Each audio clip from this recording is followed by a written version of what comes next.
যেই নবী দান দান শহীদ করেছেন দ্বীন ও ইসলামের জন্য, ওই নবীর মোহাব্বতে উহুদের ময়দানে ওই রক্তমাখা দ্বীনের আলামত এখন উহুদ পাহাড়ের সাথে লেগে আছে। বহু বছর চেষ্টা করছি বাইতুল্লাহ থেকে মদিনায় গিয়া উহুদ পাহাড়ের ওই জায়গাটা একটু বসবো, দেখবো নবী যেখানে দান দান শহীদ করে বসছিলেন। সুযোগ পাই না, ওই দেশের সরকার আটকায় দিয়েছে। এই বছর একটু সুযোগ পেয়েছে। রহমতের নবীর দান দান শহীদ হয়ে গেল। কাফেরেরা এলান করলো মুহাম্মদ দুনিয়ায় নাই। কান্নার আওয়াজ চতুর্দিকে ছড়ায় পড়ল। বেলাল পয়গম্বরের সাহাবী আজান দিতেছেন। ওই বেলালের কানে আজানের মাঝখানে আওয়াজ আসছে মদিনার নবী জিন্দা নাই। আজান বাদ দিয়া মাঝখান থেকে দৌড়ায় আমার নবীকে দেখার জন্য। যেই নবী দুনিয়াতে নাই তার জন্য আজান দিলাম, সে না থাকলে আজান আর দিব না। ঠিকই নবীর ইন্তেকাল যখন হয়ে গেল, বেলাল বলে আর মদিনায় থাকতে পারি না, আজান আমি দিয়া সহ্য করতে পারি না। সিরিয়ার জমিনে বেলাল চলে গেল। বেলালের কণ্ঠের আজান যদি না হয়, ফজরের অন্ধকার আলোকিত হয় না। যদিও 10 জন সাহাবাদের মধ্যে বেলালের নাম নাই, কিন্তু নবী কয় আমি জান্নাতে গিয়া বেলালের আওয়াজ পেয়েছি, হাঁটার আওয়াজ। নবীজির মোহাব্বত অন্তরে ধারণ করো আর আল্লাহর কাছে দোয়া করো, হে মালিক, যেই নবীর এত গুণগান শুনি ওই নবীর রওজার পার্শ্বে দ্বারা একটু সালাম দেওয়ার তৌফিক আমারে দান করো। ওই নবীর রওজায় গেলে চোখের পানি ধরে রাখা যায় না। যেই নবী গোটা দুনিয়া পাগল করে ওখানে আছেন, ওই নবীর দান দান শহীদ হয়ে গেল। নবী এত কষ্ট করলেন দিনের জন্য। উহুদের পাহাড়ের পাদদেশে নবীকে নিয়ে যখন বসাইলেন হযরত আলী সহ ভিন্ন সাহাবায়ে কেরাম, ওখান থেকে ১৫০০ বছর হয়ে গেছে নবী নাই, এখনো মিশকের ঘ্রাণ পাওয়া যায়। ওই উহুদের ময়দানে ৭০ জন সাহাবা, এদের কবর ওখানে পাহারা দেয়। বাংলাদেশি কিছু বান্দা ওখানে আছে। উহুদের শাহাদাত বরণকারীদের এরিয়াটা বাউন্ডারি করে দিছে সরকার, ভেতরে ঢুকা যায় না। বাংলাদেশি সহ আরো অনেক আলেমরা পাহারা দেয়, ওই দেশের আলেম আছে। একজনে সেদিন বললেন, হুজুর আল্লাহর কসম, উহুদের এই ময়দানে যদি রাত্র 2টার পরে আসেন, মিশকের ঘ্রাণ বের হইতে থাকে। ওখানেই তো নবীর জন্য দ্বীনের নিসবতে জীবন দিয়েছে রাসূলের কলিজার টুকরা পন চাচা বীর আমির হামজা, যার কলিজা বের করে আবু সুফিয়ানের স্ত্রী হিন্দা চাবায়া চাবায়া খাইছিল। এর নবীর উম্মতের দল ওই উহুদের ময়দানে পয়গম্বরের আরেকজন সাহাবী হানজালা রাদিয়াল্লাহু তাআলা আনহু বাসর রাতে চলে আসছে। গোসল না করিয়া নবী নাই খবর শুইনা হাজির। ও আল্লাহর বান্দারা, তোমার নেতার বিরুদ্ধে নেত্রীর বিরুদ্ধে কথা বললে তুমি আন্দোলনে নামো, বিরোধিতা করো। নবীর বিরুদ্ধে কথা হয়, বলো তোমার আন্দোলন তখন কোথায় থাকে? ইসলামের বিরুদ্ধে, কোরআনের বিরুদ্ধে কথা হবে, মুসলমান আন্দোলন করবে না, ঘরে বসে থাকবে, এটা কখনো হতে পারে না। নবী নাই খবর শুনিয়া সাহাবায়ে কেরাম ঘর থেকে দৌড়ায়, হানজালাও দৌড়ায়। ৭০ জন সাহাবা শহীদ হয়ে গেছেন। নবী বললেন, এদের তাড়াতাড়ি জানাজা পড়ে দাফন দাও, গোসলের দরকার নাই। যেই পোশাকে তারা মরেছে, শহীদ হয়েছে, এই পোশাকে হাসরের ময়দানে উঠবে। কিয়ামতের দিন এদের গায়ে রক্ত মাখা দেখবে। আল্লাহ ডাকবে, শহীদরা আসো, বিনা হিসাবে জান্নাতে যাও। হঠাৎ নবীর কানে একজন সাহাবিয়া মহিলা এসে বলেন, ইয়া রাসূলুল্লাহ, শাহাদাত বরণকারী সাহাবাদেরকে আপনি বিনা গোসলে জানাজা পড়ায় কবর দেন, একজন সাহাবী তারে আপনি বিনা গোসলে কবর দিবেন না। হানজালা ফরজ গোসল অবস্থায় চলে আসছেন, গোসল করে নাই, শুনছেন নবী নাই, অমনি দৌড়ায় চলে আসছে তরবারি নিয়ে। নবী বলেন, খবর দাও, খুঁজো হানজালার লাশ, গোসল দেওয়া লাগবে। জিব্রাইল আমিন এসে নবীকে বলেন, ইয়া রাসূলুল্লাহ, যেই সাহাবী দ্বীনের নিসবতে আপনার মোহাব্বতে ফরজ গোসল বাদ দিয়া চলে আসছে বাসর ঘরে বিবির মায়া ছাড়িয়া, ওই সাহাবীর গোসল আল্লাহ জান্নাতের পানি দিয়া ফেরেশতার মাধ্যমে করায় দিয়েছে। এরে যুবক, আল্লাহর গোলাম, ওই সাহাবাদের আদর্শ অন্তরে লালন করো, এখনো সময় আছে, তওবা করে নাও। বিজয়টা তোমার কেমন তুমি ভাবনি? ইমানদারের ভাবনা বেঈমানের ভাবনা কখনো এক না। একজনে আমার মুমিনের সালাম দিয়া কয়, কেমন আছেন? বলে, আমার ইমানের হালাত ভালো, তো আলহামদুলিল্লাহ আমি ভালো আছি। আমার ইমান আমলের হালাত খারাপ, তো আমি বলতে পারি না ভালো আছে, আমি বড় খারাপ আছি। আর তোমার চিন্তা চেতনা, তোমার বাড়ি আছে, গাড়ি আছে, টাকা পয়সা, ব্যবসা ভালো, তুমি ভালো আছো। নামাজ যে পড়লা না, এই বিষয়ে তোমার ভালো মন্দের কোনো বিচার হলো না। এখনো সময় আছে, তওবা করে নাও, আল্লাহর কাছে অন্তর খুলে তওবা করো। হে মালিক, তোমার নিয়ামতের হায়াত না থাকলে বাঁচার উপায় নাই। তোমার নিয়ামতের নিঃশ্বাস যদি বন্ধ হয় আর উঠাইতে পারবো না। তোমার নিয়ামতে যদি তুমি ঘুম থেকে উঠায় না দাও, আমার জীবনে আর উঠা সম্ভব হবে না। ও আল্লাহ, জীবনটা শুধু নিয়ামত পাইলাম, কিন্তু শুকর আদায় করতে পারলাম না। হাতের শুকর আদায় করতে পারি নাই, তোমার দেওয়া চোখের নিয়ামতের শুকর আদায় করতে পারি নাই, তোমার দেয়া নিয়ামতের জবানের শুকর আদায় করতে পারি নাই, তোমার দেয়া নিয়ামত চোখের শুকর আদায় করতে পারি নাই। কোনোদিন কোরআন শরীফ হাতে নিলাম না, চোখ দিয়া তাকায়া দেখলাম না, জবান দিয়া কোরআন তেলাওয়াত করতে পারলাম না। জীবনে অনেক কিছু চোখ দিয়া দীর্ঘ টাইম তাকাইয়া দেখছি, কিন্তু 1 মিনিটের জন্য কোরআনের দিকে তাকাইয়া সহ্য করে দেখতে পারি নাই। জীবনে জবান দিয়া কত কথা বলেছি, মোবাইলে সারাটা রাত, কিন্তু জবান দিয়া 100 বার দরুদ শরীফের আমল করতে পারি নাই। জবান দিয়া কোরআন তেলাওয়াতের আমল করতে পারি নাই। এই হাতের দ্বারা কত লেখাই যে জীবনে লেখলাম, কিন্তু হাতের দ্বারা কোরআন ধরিয়া ধরিয়া লাইনে আঙ্গুল টেনে পড়তে পারি নাই। হিসাব মিলায় দেখলাম আমার মতো নাফরমানার এই জমিনে কেউ নাই। ও যুবক বাবারা, বৃদ্ধ বাবাজিরা, পর্দার আড়ালের মা বোনেরা, আল্লাহর কাছে নিয়ামতের হিসাব কিন্তু দিতেই হবে। আল্লাহর দেওয়া নিয়ামত পাইলেন, আল্লাহর দেওয়া বাতাস বড় নিয়ামত, আল্লাহর দেওয়া পানি বড় নিয়ামত, সূর্যের আলো বড় নিয়ামত। সব কিছু ভোগ করলেন, শুকর আদায় করলেন না। আল্লাহর নবী দোয়া শিখাইছেন, যখন ঘুম থেকে তুমি উঠবা আলহামদুলিল্লাহ বলে শুকর আদায় করো। নামাজ আদায় করবা, সেজদায় গিয়া সুবহান রব্বিয়াল আলা বলবা। আজকে ঘুম পাইয়া ঘুমাইলা, ফজরের আজান কানে আসলো, মসজিদে হাজির হতে পারলাম না।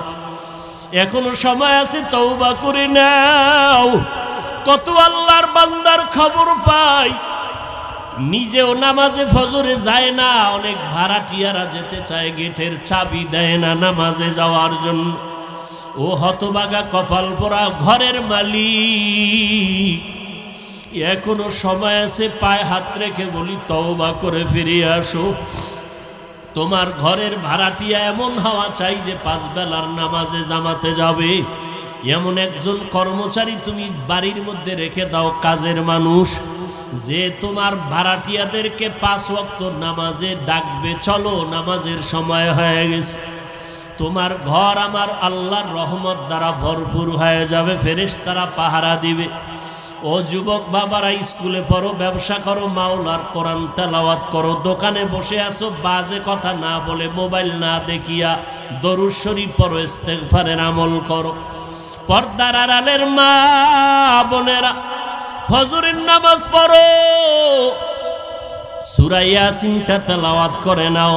যোহরের নামাজ পড়ে সূরা ফাতিহা তেলাওয়াত করে নাও বা সূরা আর রহমান। আসরের নামাজ আদায় করে সূরা নাবা তেলাওয়াত করে নেন রে মা। মাগরিবের নামাজ আদায় করে সূরা ওয়াকিয়া তেলাওয়াত করেন। এশার নামাজের পরে মা সূরা মুলক তেলাওয়াত করেন। পাঁচ বেলার নামাজে 5টা সূরার আমল। নবীজির মোহাব্বত নিয়া ওযু সহকারে নির্জনে বসিয়া কমপক্ষে 100 থেকে 300 বার দরুদের আমল করেন। ইনশাআল্লাহ আমি চ্যালেঞ্জ করে বলবো, আল্লাহ পাক যদি কবুল করেন, দরুদের আমলের বরকতে মুসিবত দূর হবে। মদিনার রওজা বাইতুল্লাহ যেতে পারবেন, অন্তত ঘুমের ঘরে আমার নবীর সাথে মোলাকাত হয়ে যাবে। এখনো সময় আছে, তওবা করে আমার আল্লাহকে মনে মনে ডাকেন। আমার আল্লাহ তো আপনার অন্তরের দিকে তাকায় আছে রে গুনাহগারেরা, কখন তুই একবার আল্লাহ বলিয়া ডাক দিবি, কখন তুই গুনার কথা স্মরণ করে 2 ফোঁটা চোখের পানি ছেড়ে কাঁদবি। ও যুবকেরা, অন্তরটা যদি একটু নরম করতে পারো, তোমার আমার মতো কত যুবকের জীবন চলে গেল। পানির নিচে যুবকের লাশ, গাড়ির নিচে যুবকের লাশ, এই আন্দোলনে কত যুবকের লাশ চলে গেল। ও আল্লাহর বান্দার, আগুনে পুড়িয়া কত লাশ চলে গেল, পানি বন্যায় কত মানুষ চলে গেল। তুমি আমি রাতের বেলা ঘুমাইব, রাতের বেলা ঘুমের পরে সকালে উঠার কোনো গ্যারান্টি নাই। ঘর থেকে বের হয়ে যে রাস্তায় যাও, ঘরে আসার কোনো গ্যারান্টি নাই। ও আল্লাহর বান্দারা, এখনো সময় আছে, 2 ফোঁটা চোখের পানি ছেড়ে গুনার কথা স্মরণ করে তওবা করো। মনে মনে আল্লাহকে বলো, আল্লাহ তোমার কোরআনটা বুকে লাগায় জবানে তেলাওয়াতের তৌফিক দাও। মাইকে কথা বলতেছি, বিদ্যুতের চার্জ, ব্যাটারির চার্জ চলে যায়। আর জিব্বা নামের মেশিন দিয়া যে কত কোটি কথা সাপ্লাই দিলাম এই বয়সে, একদিনও তেল লাগলো না, পেট্রোল অকটেন কিছুই লাগলো না। গাল ব্যথা করে, মাথা ব্যথা করে, কপাল ব্যথা করে, চোখ ব্যথা করে, ঠোঁট ব্যথা করে। জিব্বা নামের মেশিন কখনো ব্যথা করে না। করেনি? বড় কঠিন। প্রধানমন্ত্রী বক্তব্য দিবেন, টিম গঠন করে লিখে দাও কি বক্তব্য দিব জাতির সামনে, 5 মিনিটের বক্তব্য লিখে দাও। যদি ভুল ভাল বলে ফেলি তো মানুষ আমার উল্টা হয়ে যাবে।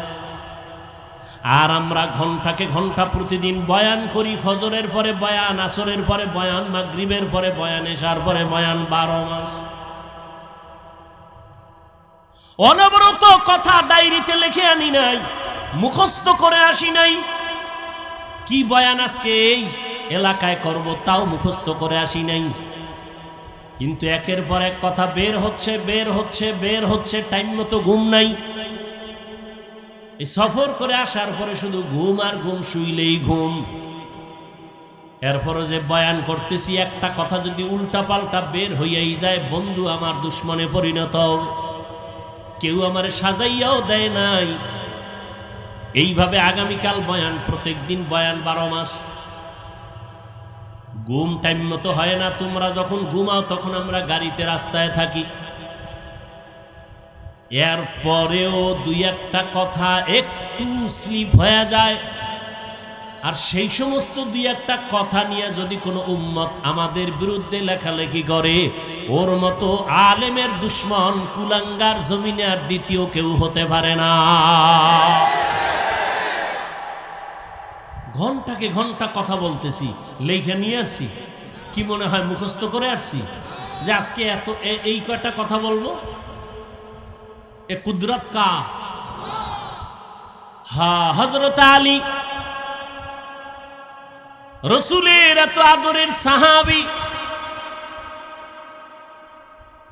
সম্মানের জন্য দোয়া করলেন, ও আল্লাহ, দুই পুঁজির একটা লাগে সম্মানের চেয়ারে বসার জন্য। একটা পুঁজির নাম হলো শিক্ষাগত যোগ্যতা, এলেম, আর একটা পুঁজির নাম হলো সম্পদ, টাকা পয়সা। একটা লোক কলম দিয়ে দস্তখত দিতে পারে না, এরপর সবাই চেয়ার আগায় দেয়, কিও কয় আমগো দেশের দানবীর। আছে না নাই? সমাজসেবক, অনেক টাকার মালিক।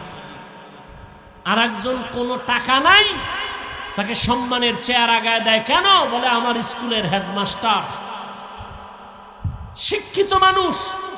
হযরত আলী বলেন, ও আল্লাহ, দুই পুঁজির আসলটা আমাদের দিছেন, কি? এলেম দিয়েছেন, টাকা পয়সা দেন নাই। মিয়া, নবীজি দোয়া করলে কবুল হইতো না?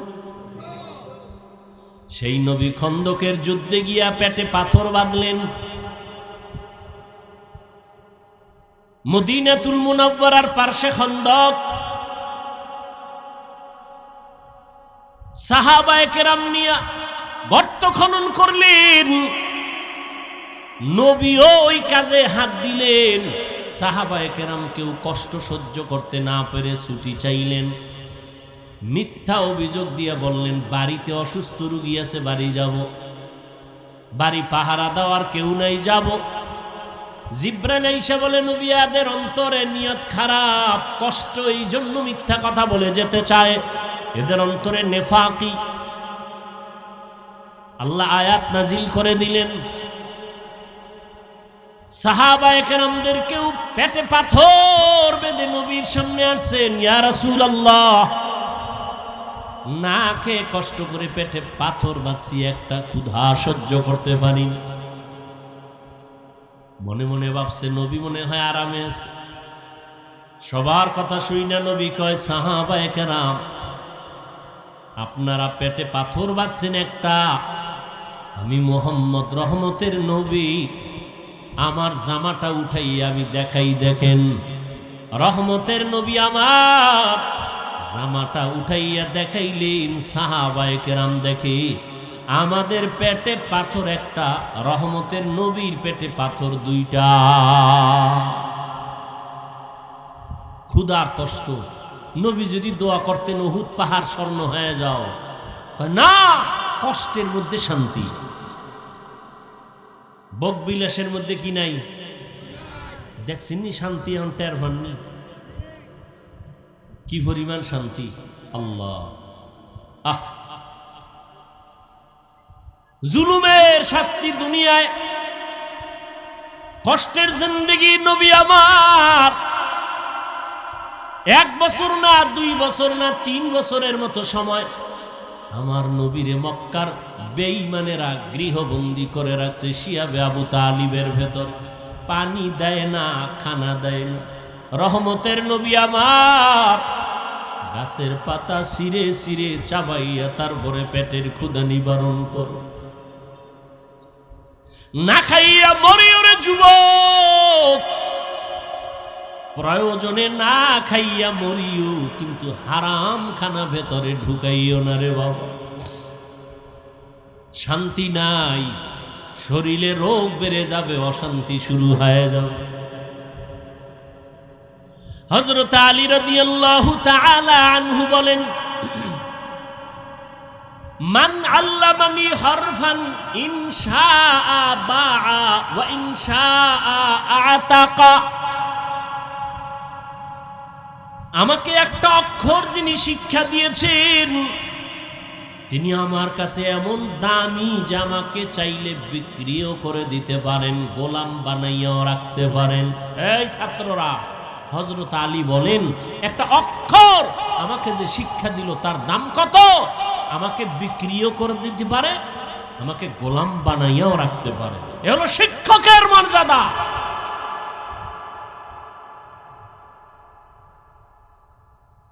কিন্তু আমরা অনেক সময় দেখতে পাই কিছু বেয়াদবি আচরণ, আর এর পরিণাম ফলে দুনিয়াতেই সে ধ্বংস হয়ে যায়। ও ছাত্র ভাইরা, আল্লাহর মোহাব্বত নিয়ে বলছি, কারো পারলে উপকার করবেন, না হয় চুপ থাকবেন, বেয়াদবি যেন না হয়, ক্ষতি যেন না হয়। নবীজি বলেন, মান তাওয়াযা লিল্লাহ রাফাআহুল্লাহ, যে ব্যক্তি আল্লাহর জন্য নিজের ছোট বানায় দেয়, আল্লাহ তার মর্যাদা বাড়ায় দেয়। রাহমাতুল লিল আলামিন এমন আদর্শ নিয়ে দুনিয়াতে আসলেন, যেই মক্কার মানুষ ছিল পৃথিবীর নিকৃষ্ট, লম্পট, চরিত্রহীন, খারাপ। ওই জায়গায় আমার নবীকে আল্লাহ পাঠাইলেন। মক্কা নগরীর মানুষের মতো খারাপ মানুষ জমিনে আর ছিল না। ওই জায়গায় শ্রেষ্ঠ আদর্শের নবীর আল্লাহ পাঠায় দিলেন। 13 বছরের মেহনতে মক্কার মানুষগুলো জান্নাতি মানুষ হয়ে গেছে। মাত্র 13 বছরের মেহনত, নবী একটা গালি দেন নাই, কিচ্ছু বলেন নাই। সুন্দর ব্যবহার, সুন্দর আচরণ। আল্লাহ পাক আমার নবীকে এমন দয়ার নবী করে পাঠাইলেন। নবী আইসা দেখে মক্কার মানুষ এতটা খারাপ, কন্যা সন্তানদের এরা পছন্দ করে না, নারীদের সমাজের বোঝা মনে করে, বিধবা নারী পছন্দ করে না। বাবা ছেলে হইলে খুশি হয়, মেয়ে হইলে মুখ কালা করে বেজার হয়। এমন কি মেয়েকে জ্যান্ত দাফন করে, হত্যা করে বাবা। ওই সময়ে রসুল আসছেন, কন্যাদেরকে পছন্দ করে না।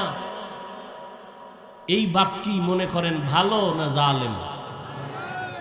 সেই রসুলের যুগের 2-1টা জালেম এখনো আছে না নাই?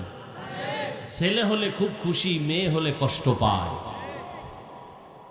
স্ত্রীর সাথে রাগ করে কথা বলে না, মেয়ে হলো কেন? তো মেয়ে হলো কেন, এটা স্ত্রী কি জবাব দিবে? স্ত্রীর কোনো হাত আছে এখানে? লিল্লাহি মুলকুস সামাওয়াতি ওয়াল আরদ ইয়াহাবু লিমান ইয়াশাউ ইনাসান ওয়া ইয়াহাবু লিমান ইয়াশাউ যুকুর আও ইউযাওবিজুহুম যুকরানাও ওয়া ইনাসা ওয়া ইয়াজআলু মান ইয়াশাউ আকিমা ইন্নাহু আলিমুন কাদির।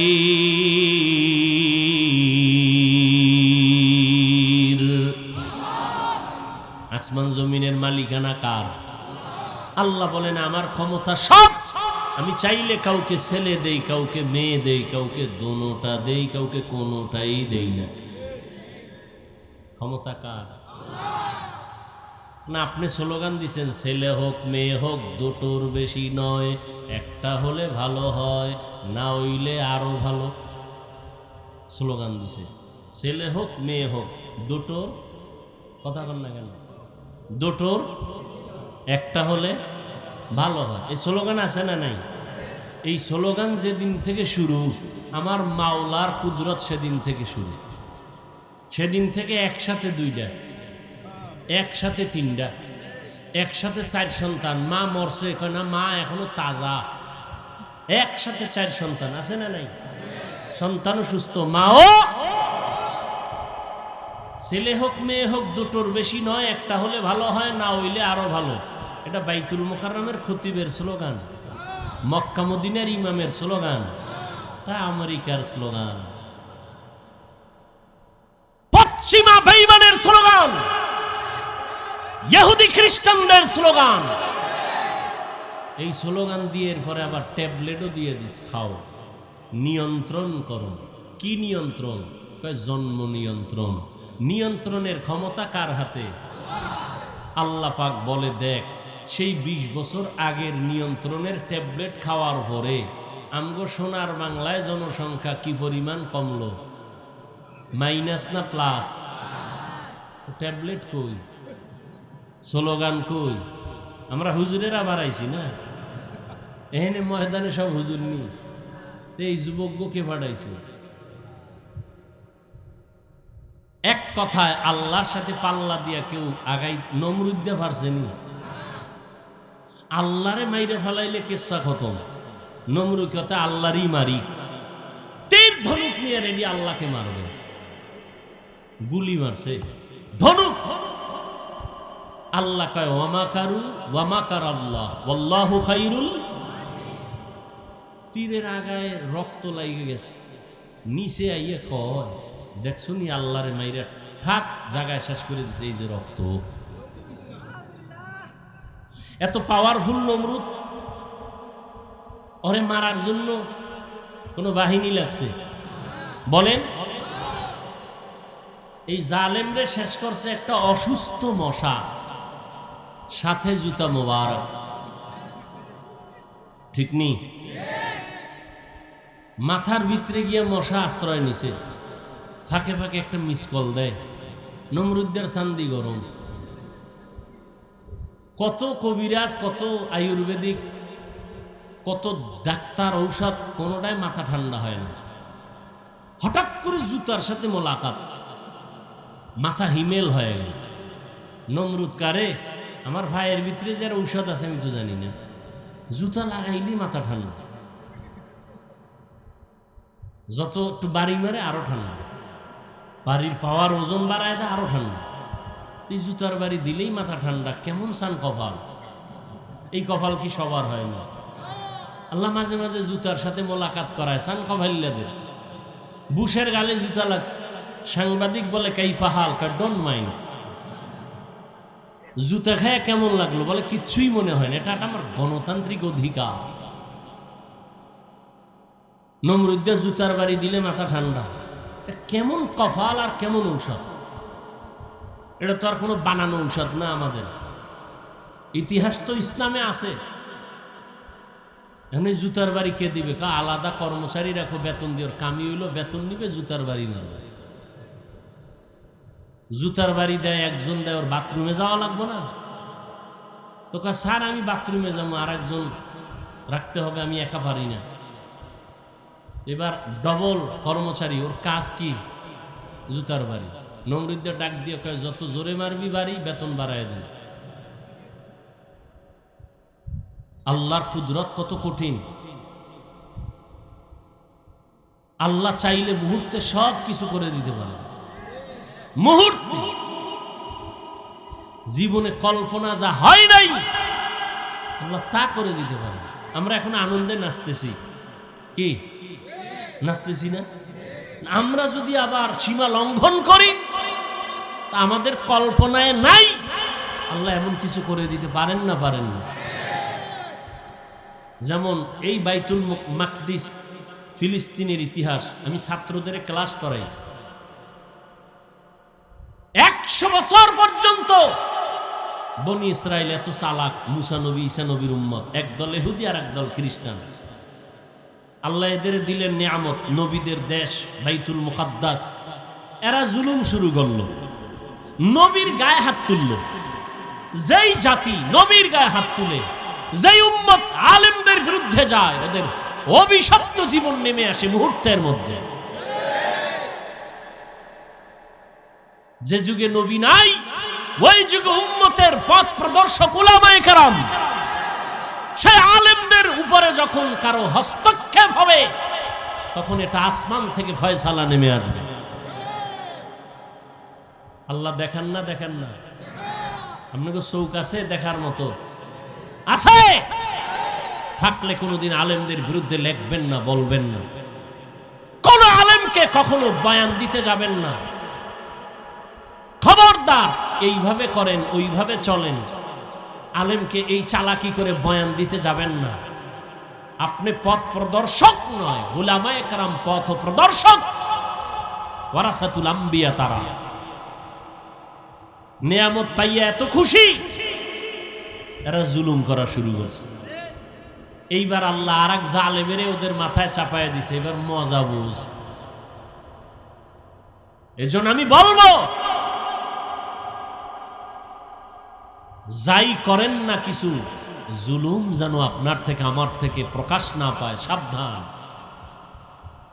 যেই সমাজে জুলুম হয়, ওই সমাজে আর শান্তি থাকে না, আর বিচারের ফয়সালা আসমান থেকে চলে আসে। নমরুদের ফয়সালা হয়ে গেল। রহমতের নবী এমন এক টাইমে আসছেন, কন্যাদেরকে হত্যা করে নবী এসে নারীদের জন্য রহমতের চাদর বিছায়ে দিলেন আর বললেন, আমি শুধুমাত্র মক্কা আর মদিনার নবী না, আমি দু জাহানের সরদার, সমস্ত জগতের জন্য আমি নবী। আমার একটা ছেলে নাই, আমি 4 কন্যার বাবা। কয় কন্যার বাবা? নবীর ছেলে আছে, ছোটবেলা আল্লাহ দিছিলেন, নিয়ে গেছেন। এবার চিন্তা করেন, আপনার ছেলে একটা আছে, আপনি তো মনে করেন আপনার শক্তি বেড়ে গেছে। নবীর একটা ছেলেও নাই, নাই তো নাই। এর মধ্যে আবার কাটা গায়ে লবণ দিচ্ছে। মক্কার কিছু কাফেরেরা কয় মুহাম্মদের বংশ শেষ, ও মরে যাবে, বংশ শেষ হয়ে যাবে, ওর বংশ রক্ষার কোনো ছেলে নাই। নবীর দুঃখ লাগছে। আল্লাহ কয়, নবী আমি আপনার ডাইরেক্ট ছেলে না দিলেও এমন ব্যবস্থা দিছি, কিয়ামত পর্যন্ত আপনার প্রশংসা থাকবে সবার মুখে। ইন্না আতাইনা কাল কাউসার, আমি আপনাকে কাউসার দিলাম। কাউসারের এক অর্থ হলো রুহানি সন্তান। যদিও নবী ঔরাত জাত, সন্তান নাই, কিন্তু গোটা দুনিয়াতে ১৫০০ বছর পরেও রুহানি সন্তানের অভাব নাই দুনিয়াতে। আজও রাসূলের বিরুদ্ধে কথা বলে কেউ নিস্তার পায় না। রুহানি সন্তানেরা মাথা উঁচু করে আন্দোলনে নেমে পড়ে।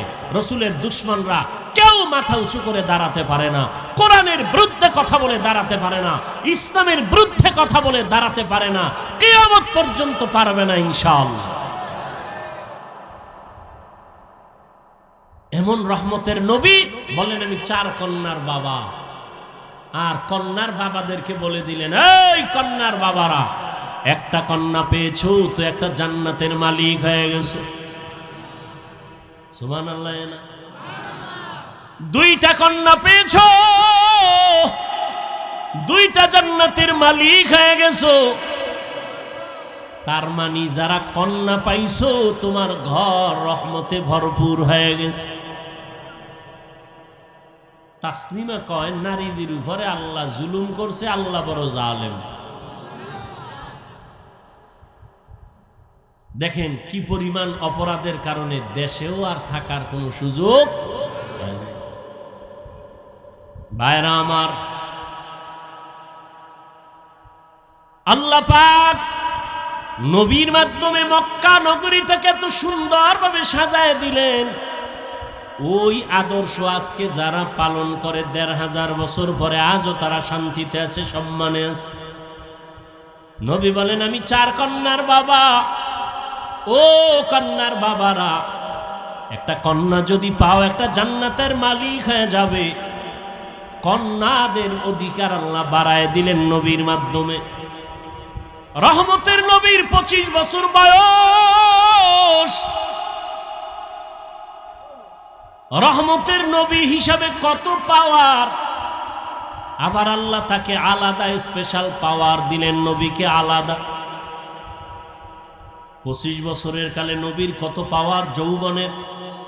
এই যুবকেরা, নাস্তিকদের জানায় দাও, 25 বছরের যুবক আমার নবী, তার শক্তি কত, যৌবনের পাওয়ার কত। যুবকেরা টের পাওনি? কি টের পাবো? মোবাইলে সব শেষ, সবগুলো হারবালের রুগী হয়ে গেছে, সবগুলো। 25 বছরের যুবক, ফুটন্ত গোলাপের মতো চেহারা, আর চেহারা সব কার্টুন হয়ে গেছে, কার্টুন। সারাদিন কার্টুন দেখতে দেখতে আর মোবাইলে সারা রাত সজাগ থেকে উল্টা পাল্টা রাস্তায় ঘুরতে ঘুরতে শরীর শেষ, যৌবন শেষ, জীবন শেষ, চেহারার মধ্যে কোনো নূর নাই। কে বলবে এই কথা? কে বলবে এই কথা? আর ওদিকে ওপেন চ্যালেঞ্জ দিয়ে রাখছে, বাসের সাইনবোর্ডে লাগায়। উনি এমন বেহায়া, নির্লজ্জ। মানুষের লজ্জা শরম থাকবে না। রাসূল বলেন, লা ঈমানা লিমান লা হায়া আলা, যাদের লজ্জা নেই ওদের ঈমান নাই। যুবকরা এগুলো করতেছে, ওদিকে হারবালওয়ালারা সাইনবোর্ড, পোস্টার, মেয়েরা ঘুরে ঘুরে ঘুরে ঘুরে হ্যান্ডবিল বিলি করতেছে, লিফলেট বিলি করতেছে। ওপেন চ্যালেঞ্জ, এই সমস্ত বাজে কথা বলে লজ্জা শরম কই গেল? মোবাইল তো আমরাও চালাই, আর এটা এমন একটা যন্ত্র, এটা ছাড়া চলার উপায় নেই। কিন্তু ভালো দিকটাকে আমরা গ্রহণ করি, খারাপ থেকে দূরে থাকি। এমনিই তো একটা টাচ মোবাইলের দিকে তাকায় থাকলে চেহারার কি ক্ষতি হয়, শরীরের কি ক্ষতি হয়। গুগলে ঢুকো, জীবন বর্তা আকামি করলা, আজকে একটু কিছু তথ্য নাও, তুমি তো ওখান থেকে শিক্ষার বহু কিছু আছে। তুমি যদি চাও মোবাইল থেকে অনেক কিছু শিখতে পারো। বড় বড় বিধর্মীরা মুসলমান হয় কেন? ওরা গবেষণা করতে করতে দেখে আল্লাহর খোঁজ পেয়ে যায়, যেন একজন সৃষ্টিকর্তা আছেই। না হয় এই যে কান্না করি, চোখ থেকে কি পরিমাণ পানি বের হয়, এই পানি কোথায়? হ্যাঁ, এগুলো চিন্তা করার বিষয়। দাড়ি ছিল না, হঠাৎ দাড়ি উঠতেছে, বাড়তেছে, চামড়া কাটো তো ভিতরে এগুলি কি পেঁচানো আছে কিনা, ওটা লাইন মতো বাড়তেছে, কেটে দেখবা কিচ্ছু নাই, অথচ বাড়তেছে। মহিলারটা তো বাড়ে না। তুমি গাভীর থেকে দুধ নাও 20 কেজি, কালকে সকালবেলা গাভীর ওলানটা কেটে দাও, দেখো তো কয় কেজি বের হয়। আর কেজির মেয়া গুল্লি মারেন, এক ফোঁটা আসবে নি। চিন্তা করেন তো। অথচ 20 কেজি দুধ 5 মিনিটে আপনার পাত্র ভরে যায়। আপনি ওলানটা কেটে দেন, এক ফোঁটা দুধ আসবে না। খায় ঘাস, বের হয় সাদা পিওর দুধ। রসুল বলেন দুধ পান করো গাভীর, বরকত। কিতাবে দেখছি দুধ পানের মধ্যে 10টা রোগের ঔষধ আছে। এতটা দামি গাভীর দুধ, অথচ ওলান কেটে ফেলবেন, দুধ নাই।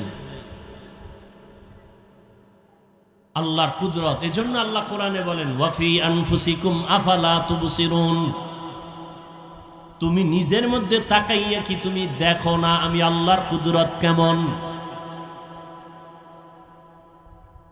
ওয়ামা আরসালনাকা ইল্লা রাহমাতাল লিল আলামিন।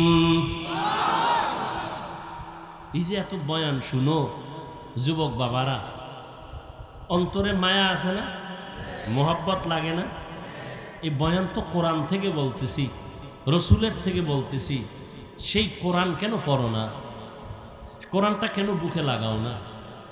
আরবের দেশে যাও, দোয়া করি আল্লাহ সবাইকে একবারও যদি হয় বাইতুল্লাহ রসুলের রওজায় যাওয়ার তৌফিক দান করেন। আমিনও কয় না, পুরাটা কও আল্লাহুম্মা আমিন। মনে চাইনি? মদিনা যাইতে পারলাম না, মদিনা দেখতে পারলাম না, মদিনা যাইতে পারলাম না। আমি অসহায় তাই এত দূরে রই, শুধু সালাম জানাই, মদিনা যাইতে পারলাম না, মদিনা দেখতে পারলাম না। আরবের ভিতরে যাও, ওরা যারা গাড়ি চালায় ড্রাইভার, ওরাও কোরআন পড়ে, গাড়ি চালু অবস্থায় চালক চালাইতেছে আর তেলাওয়াত করতেছে। মিশরের জমিনে গিয়ে দেখো, ইউসুফ নবীর দেশ, মাঠে ময়দানে চাষাবাদের কাজ করে জবানে সুন্দর তেলাওয়াত চলতেছে। আমার মাওলার কোরআন এত সুন্দর, এটা শুনতে যেমন মজা, দেখতেও তেমন মজা, পড়তেও তেমন মজা। কেন বাবা কোরআনটা বুকে লাগাও না? তুমি ইঞ্জিনিয়ার হও, ডাক্তার হও, কোনো বাধা নাই, হও, দোয়া করি, তবে আল্লাহর কোরআনটা সিনায় লাগাইও। আজকে কি তুমি দেখো নাই ভার্সিটির ভিসি নামাজের ইমামতি করে, তেলাওয়াত না শিখলে ভার্তুনি? কথা কও। তুমি ডাক্তার হও, কিন্তু এমন সাহস তুমি রাখো তুমি মুসলমান, তুমি ডাক্তারির চেয়ারে বসিয়াও যেন ইমামতির যোগ্যতা তোমার থাকে। যেখানে যাবে তুমি নামাজ পড়াবে, মধুর তেলাওয়াত শোনাবে, তখন সবার দিল থেকে দোয়া আসবে যে ডাক্তার হইয়াও তেলাওয়াত এত সুন্দর, ইঞ্জিনিয়ার হলেও তার তেলাওয়াত এত সুন্দর। এ যদি ইমামতি করার যোগ্যতা রাখে, জাতি শিখবে আর জানবে যে মুসলমানকে পিছে ফেলার কোনো রাস্তা নাই। তুমি ডাক্তার হও, ইঞ্জিনিয়ার হও, আল্লাহর কোরআন পড়ো, জুমার খুতবা দেওয়ার মতো যোগ্যতা তোমার ভেতরে অর্জন করো, নামাজের ইমামতি করার মতো যোগ্যতা অর্জন করো। ইমামতির যোগ্যতার সব থেকে বড় যোগ্যতা হলো বিশুদ্ধ কোরআনের তিলাওয়াত। আরবের ড্রাইভারেরা তেলাওয়াত করে, সাধারণ মানুষ কোরআন পড়ে। কোরআন শিখতে 20 দিন লাগে। কয়দিন? 20 দিন মানে 20 ঘন্টা। 20 দিনের 20 ঘন্টা লাগে। মাত্র দৈনিক 1 ঘন্টা টাইম দাও, 20 দিনে কোরআন শিখে ফেলবা ইনশাআল্লাহ। বহু সময় নষ্ট করছো এদিক সেদিক, কোরআন শিখতে 1 ঘন্টা টাইম দাও, ফজরের পরে না হয় এশার পরে, সুযোগ মতো দাও না, দেখবা আল্লাহর প্রতি মায়া, ইবাদতে মায়া বেড়ে যাবে। রহমাতুল লিল আলামিন নারীদের ইজ্জত রক্ষা করার দিকে বাবাদের বললেন নারীদের আর হত্যা করা যাবে না, কন্যা হত্যা করা যাবে না। নবীর আদর্শ বাস্তবায়ন করতে গিয়া দান দান শহীদ করেছেন। তারপরেও নবী কোনদিন জিদের বশবর্তী হয়ে রাগ করে কারো উপরে জুলুম করেন নাই। আর ওই নবীর আদর্শ পালন করে সাহাবায়ে কেরাম সারা দুনিয়াতে এত দৃষ্টান্ত স্থাপন করেছেন যে আজকে সাহাবায়ে কেরামের আদর্শ নিয়ে দুনিয়ার মানুষ তার জীবনকে সুন্দর করে। রাসূলের জন্য নিবেদিত প্রাণ সাহাবায়ে কেরাম, যেই নবী দান দান শহীদ করেছেন দ্বীন ও ইসলামের জন্য, ওই নবীর মোহাব্বতে উহুদের ময়দানে ওই রক্তমাখা দ্বীনের আলামত এখন উহুদ পাহাড়ের সাথে লেগে আছে। বহু বছর চেষ্টা করছি বাইতুল্লাহ থেকে মদিনায় গিয়া উহুদ পাহাড়ের ওই জায়গাটা একটু বসবো, দেখবো নবী যেখানে দান দান শহীদ করে বসছিলেন। সুযোগ পাই না, ওই দেশের সরকার আটকায় দিয়েছে। এই বছর একটু সুযোগ পেয়েছে। রহমতের নবীর দান দান শহীদ হয়ে গেল। কাফেরেরা এলান করলো মুহাম্মদ দুনিয়ায় নাই। কান্নার আওয়াজ চতুর্দিকে ছড়ায় পড়ল। বেলাল পয়গম্বরের সাহাবী আজান দিতেছেন। ওই বেলালের কানে আজানের মাঝখানে আওয়াজ আসছে মদিনার নবী জিন্দা নাই। আজান বাদ দিয়া মাঝখান থেকে দৌড়ায় আমার নবীকে দেখার জন্য। যেই নবী দুনিয়াতে নাই তার জন্য আজান দিলাম, সে না থাকলে আজান আর দিব না। ঠিকই নবীর ইন্তেকাল যখন হয়ে গেল, বেলাল বলে আর মদিনায় থাকতে পারি না, আজান আমি দিয়া সহ্য করতে পারি না। সিরিয়ার জমিনে বেলাল চলে গেল। বেলালের কণ্ঠের আজান যদি না হয়, ফজরের অন্ধকার আলোকিত হয় না। যদিও 10 জন সাহাবাদের মধ্যে বেলালের নাম নাই, কিন্তু নবী কয় আমি জান্নাতে গিয়া বেলালের আওয়াজ পেয়েছি, হাঁটার আওয়াজ। হৃদয়টাকে এত পবিত্র পরিশুদ্ধ করেছে। ও যুবক, তুমি স্কুলে পড়ো, কলেজে পড়ো, তুমি ডাক্তারি পড়ো, ইঞ্জিনিয়ারিং পড়ো, হৃদয়টারে পরিষ্কার করো, নেফাকি দূর করো, আল্লাহর কোরআনের নূর সিনায় ঢুকাও, কোরআনওয়ালা উলামায়ে কেরামদের মোহাব্বত অন্তরে জায়গা করে নাও, বেয়াদবি আচরণ থেকে নিজেকে বাঁচাও, নবীজির মোহাব্বত অন্তরে ধারণ করো, আর আল্লাহর কাছে দোয়া করো, হে মালিক, যেই নবীর এত গুণগান শুনি ওই নবীর রওজার পার্শ্বে দ্বারা একটু সালাম দেওয়ার তৌফিক আমারে দান করো। ওই নবীর রওজায় গেলে চোখের পানি ধরে রাখা যায় না। যেই নবী গোটা দুনিয়া পাগল করে ওখানে আছেন, ওই নবীর দান শহীদ হয়ে গেল। নবী এত কষ্ট করলেন দিনের জন্য। উহুদের পাহাড়ের পাদদেশে নবীকে নিয়ে যখন বসাইলেন হযরত আলী সহ ভিন্ন সাহাবায়ে কেরাম, ওখান থেকে ১৫০০ বছর হয়ে গেছে, নবী নাই, এখনো মিশকের ঘ্রাণ পাওয়া যায়। ওই উহুদের ময়দানে ৭০ জন সাহাবা, এদের কবর ওখানে পাহারা দেয়। বাংলাদেশি কিছু বান্দা ওখানে আছে। উহুদের শাহাদাত বরণকারীদের এরিয়াটা বাউন্ডারি করে দিছে সরকার, ভেতরে ঢোকা যায় না। বাংলাদেশি সহ আরো অনেক আলেমরা পাহারা দেয়, ওই দেশের আলেম আছে। একজনে সেদিন বললেন, হুজুর আল্লাহর কসম, উহুদের এই ময়দানে যদি রাত্র ২টার পরে আসেন, মিশকের ঘ্রাণ বের হইতে থাকে। ওখানেই তো নবীর জন্য দ্বীনের নিসবতে জীবন দিয়েছে রাসূলের কলিজার টুকরা পন চাচা বীর আমির হামজা, যার কলিজা বের করে আবু সুফিয়ানের স্ত্রী হিন্দা চাবায়া চাবায়া খাইছিল। এরে নবীর উম্মতের দল, ও উহুদের ময়দানে পয়গম্বরের আরেকজন সাহাবী হানজালা রাদিয়াল্লাহু তাআলা আনহু বাসর রাতে চলে আসছে। গোসল না করিয়া নবী নাই খবর শুইনা হাজির। ও আল্লাহর বান্দারা, তোমার নেতার বিরুদ্ধে, নেত্রীর বিরুদ্ধে কথা বললে তুমি আন্দোলনে নামো, বিরোধিতা করো।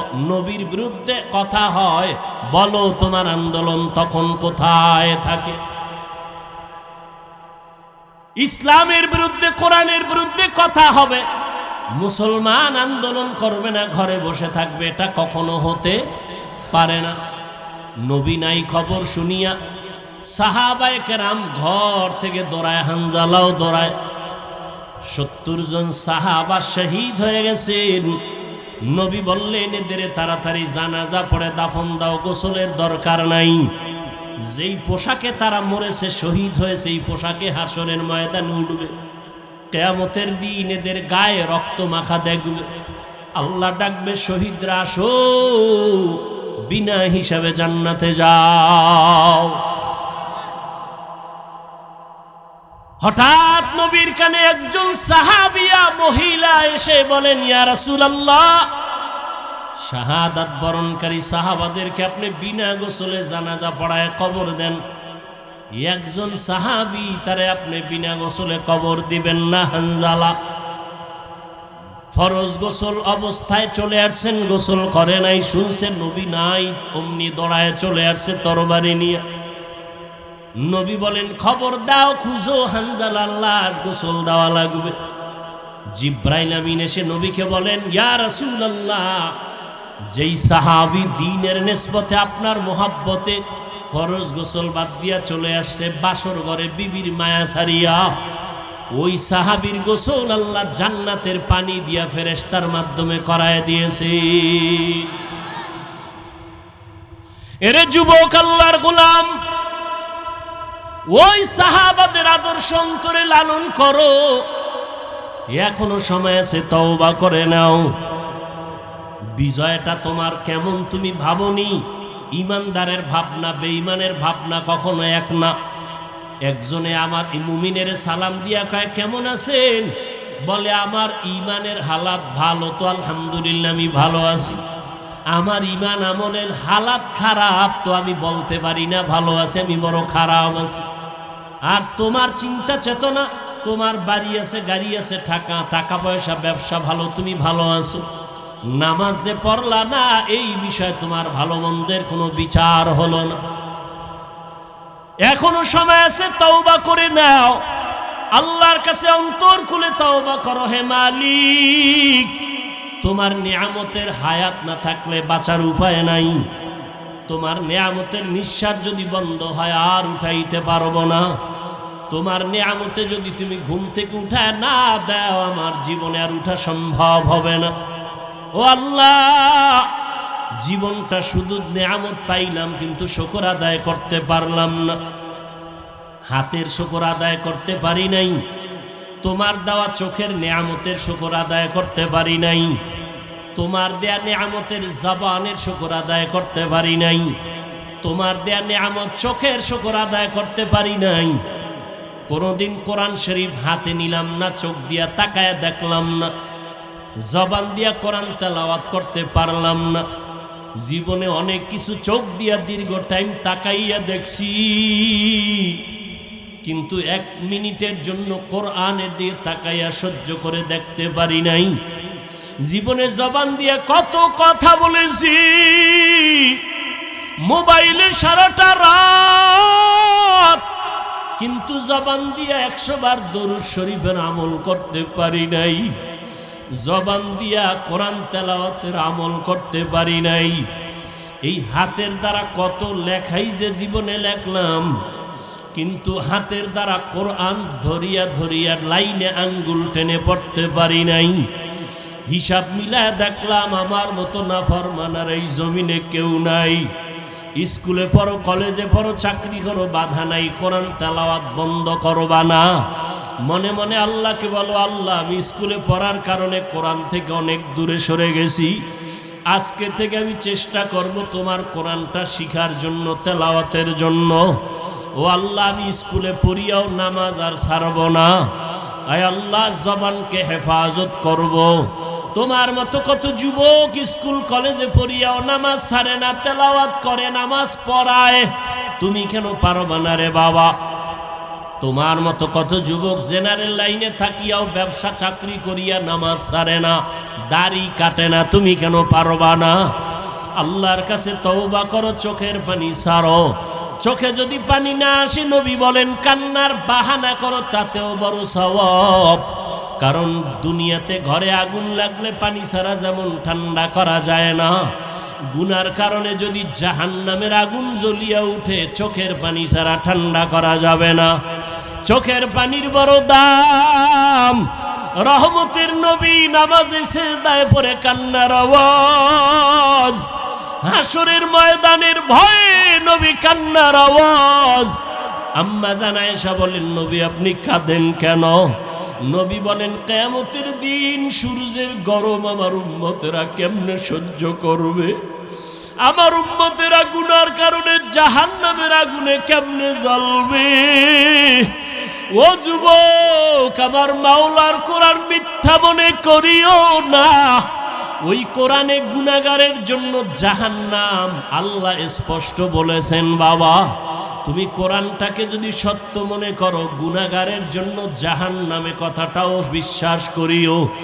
তুমি যদি গুনাহগার হইয়া তওবা না করিয়া কবরে যাও, তোমার কবর জাহান্নামের টুকরা হয়ে যাবে। কিয়ামতের ময়দানে তোমার হাতে জাহান্নামের হ্যান্ডকাপ লেগে যাবে। ওই আগুনের ভয় অন্তরে জমা করিয়া 2 ফোঁটা চোখের পানি ছাড়ো। যদি কান্না না আসে, বাহানা করো।